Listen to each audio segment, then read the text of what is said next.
Bonjour Luce Bernard. Bonjour Philippe, bonjour tout le monde. Sans gueule de bois, le sommaire de votre journal des médias. Vous n'en savez rien. RSF est parvenu à approuver l'exécution d'un journaliste ukrainien par des Russes. On vous révèle l'interview exclusive décrochée par l'équipe avec une réponse que tout le monde attend dedans. Et Libération, ce journal dénonce des menaces envers l'un de ses journalistes. Marlène Schiappa, elle en dévoile un peu plus sur ses projets médias. Et puis un tout nouveau site internet qui se lance avec une spécialité qui passionne les Français. Et je ne m'attendais pas à ce coming out gueule de bois. Mais d'abord, les audiences... J'ai dit que vous n'en saviez rien. C'est vrai. Qu'ont regardé les Français hier soir, on va être sérieux. Ils ont regardé Tandem, largement leader, 4 400 000 téléspectateurs devant France 3, 22,8% de part d'audience.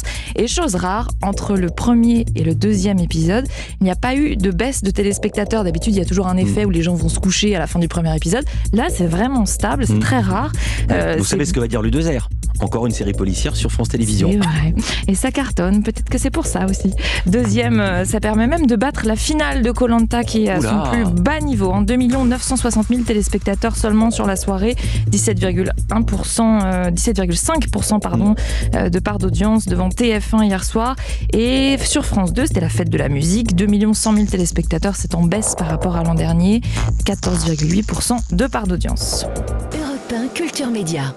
On commence ce journal des médias avec Reporters sans frontières qui dévoile une enquête qui prouve l'exécution d'un journaliste ukrainien par des Russes. L'ONG a recueilli des informations et des preuves matérielles. Elle publie un rapport qui démontre que le photoreporter Max Levin et son accompagnateur Oleksiy Tchernyshov ont été froidement exécutés, peut-être préalablement interrogés, voire torturés par des soldats russes. C'était mi-mars, le reporter se rend avec son accompagnateur dans une forêt à une vingtaine de kilomètres de Kiev. Il y avait perdu quelques jours plus tôt son drone qui lui servait à filmer, à documenter cette guerre. Il tenait beaucoup aux images qu'il contenait, mais la forêt était en partie occupée par les Russes. Il n'a donc non seulement jamais pu récupérer son matériel, mais plus grave, il a laissé sa vie. Si RSF a enquêté, c'est déjà pour aider les policiers ukrainiens. Ils sont débordés. Rendez-vous compte, le jour où le corps du journaliste est arrivé à la morgue, il y en avait une centaine avec lui. La scène de crime n'avait donc pas pu être complètement analysée. Quelques photos seulement ont été prises. Alors RSF a envoyé le photoreporter renommé Patrick Chauvel et un enquêteur de l'ONG, Arnaud Froger. Ils ont repris des photos sur place et retrouvé notamment des balles, 3, dont une qui était enterrée dans le sol à l'endroit précis où a été retrouvé le corps du journaliste. Des preuves évidemment transmises aux autorités ukrainiennes. Et puis au-delà de cette nécessité d'aider la police pour faire avancer l'enquête, donc il y a aussi pour RSF un message derrière. C'est ce que m'a raconté Arnaud Froger de Reporters sans frontières, co-auteur du rapport. Lorsqu'un journaliste se fait tuer, il n'y a pas rien qui se passe, au contraire, il faut aller chercher ceux qui ont fait le coup et cette enquête, c'est aussi quelque part lutter contre une forme d'impunité dont bénéficient malheureusement bien souvent les auteurs de crimes commis contre les journalistes. Il serait vraiment extrêmement dommageable pour les familles, mais aussi pour l'ensemble des journalistes ukrainiens qui couvrent courageusement cette guerre, que finalement les meurtriers puissent être arrêtés puis qu'on ne sache même pas ce qu'ils ont commis dans cette forêt. Et ce qu'ils ont fait subir à ce journaliste et à son accompagnateur.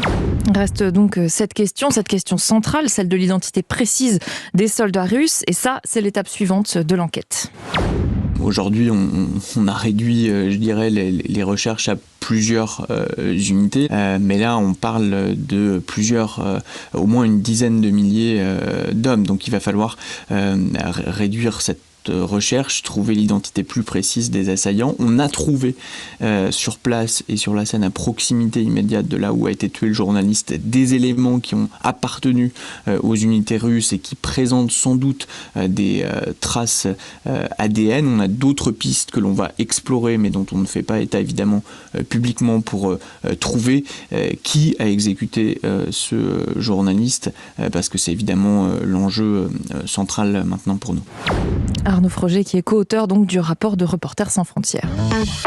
Information culture média maintenant, le journal L'équipe décroche une interview exclusive de Zinedine Zidane. Oui, il sera à la une demain, une interview de plus de 18 pages à l'occasion de ses 50 ans, un entretien qui a duré plusieurs heures. Il s'est confié aux journalistes de l'équipe sur sa carrière passée, sa vie actuelle et son futur qui en ce moment intéresse beaucoup le monde du foot et un grand nombre de Français et de Parisiens. Et c'est donc à découvrir demain dans les kiosques. Je vous donne pas encore la réponse à minuit sur Internet. Sinon, et Philippe, vous reviendrez sur toutes les coulisses de cette interview avec votre invité demain matin, Jérôme Casadieu, qui est directeur de la rédaction de l'Équipe. Actualité presse écrite toujours. Libération dénonce des menaces reçues par l'un de ses journalistes. La Société des journalistes témoigne sa solidarité à l'un des leurs, Pierre Plotu, journaliste qui suit l'extrême droite pour le quotidien, notamment ses pendants numériques les plus violents et décomplexés, d'après la description de Libération. Ce qui vaut à Pierre Plotu d'être la cible de menaces d'un youtubeur d'extrême droite, des menaces inacceptables d'après la Société des journalistes. Dans une vidéo, ce youtubeur Papacito explique vouloir rendre visite aux journalistes, je cite, bien sûr avec de l'équipement pour une citation encore, discussion. Des propos condamnés par la Société des journalistes. Elle écrit « Le youtubeur prétend qu'elle serait sans violence, cette discussion, tout en faisant montre d'une attitude très agressive. » Et elle rappelle que Papacito n'en est pas à son coup d'essai. Il s'est fait notamment connaître pour une vidéo où il expliquait comment, je cite, tirer sur un gauchiste. C'était une simulation d'exécution d'un électeur de Jean-Luc Mélenchon. Le leader de la France Insoumise avait alors porté plainte. Et c'est ce que va faire aussi le journaliste Pierre Plotu, appuyé par la direction de Libération. Marlène Schiappa en dévoile un peu plus sur sa possible reconversion dans les médias. L'ancienne ministre était l'invitée de Pascal Praud hier matin sur CNews. Il l'a questionné sur son envie d'une nouvelle carrière à la télé. J'adore les médias, ce n'est pas un secret. Bien sûr, et puis vous êtes plutôt excellente. Écoutez, merci, c'est gentil. Non, mais vous excellez, les gens, ils vous ont repéré, comme dit l'autre. Propositions et je suis en train d'en discuter. Avec qui ? Je peux pas vous en dire plus pour l'instant. Ah, mais ça, je savais. Ah, bah, au contraire, donnez-nous un petit scoop. Il faut que je choisisse parmi ces propositions. Peut-être que j'en aurai d'autres qui vont également arriver. Donc, je suis en train de réfléchir. Cyril Hanouna, il vous a proposé quelque chose ? On discute beaucoup avec Cyril Hanouna. Ah, ben je ne savais pas, vous voyez, il est dans notre groupe, mais il me dit pas tout, il a bien raison. Il n'y a pas d'émission sur C8, contrairement à ce que j'ai lu dans la presse. Il n'y a pas d'émission de télévision prévue sur C8, mais on discute, j'ai des projets. Service public ? Donc je lui donne son avis. Je n'ai pas de lien avec le service public, non. Il y a quelques semaines, Le Figaro avait en effet révélé l'existence de négociations entre C8 et Marlène Schiappa. Elle aurait fait plusieurs propositions d'émissions, notamment à Cyril Hanouna. Information qu'elle avait tout de suite démentie après la publication de l'article, mais que Le Figaro avait lui maintenue. D'autant qu'à l'époque, elle était encore ministre, d'où le démenti très rapide.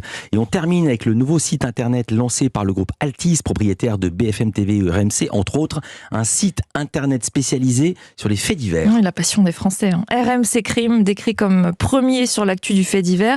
Alors ça englobe à la fois toutes les infos pour suivre les affaires, les grandes affaires en France comme à l'étranger, tous les rebondissements, mais aussi ce qu'ils appellent la pop culture du fait divers, c'est-à-dire les séries, les films, les romans, les podcasts, documentaires qui traitent de ce thème. Sur le site, on trouvera tout format de contenu, du texte, de la vidéo, de l'audio, et notamment une nouveauté qui est lancée à l'occasion, la version podcast de l'émission Faites entrer l'accusé, qui est désormais diffusée sur une chaîne du groupe, RMC Story. Ce lancement est prévu dans un peu plus d'une semaine, le 30 juin, ça s'appelle rmccrime.com. Merci beaucoup Louise Bernard. Ces infos à retrouver dans notre newsletter média. L'inscription elle est gratuite. C'est sur europe1.fr. À demain Louise pour un nouveau journal des médias et l'exclu avec Jérôme Casadieu et l'interview de Zizou. À demain. Dans un instant sur Europe 1, notre info média du jour, la chaîne d'info LCI qui a fait le pari éditorial risqué de consacrer quasiment une grande partie ou toute son audience, son antenne au conflit en Ukraine, et ça paye au niveau des audiences. On en parle avec le directeur de la rédaction Bastien Morassi et la journaliste Amélie Carwer.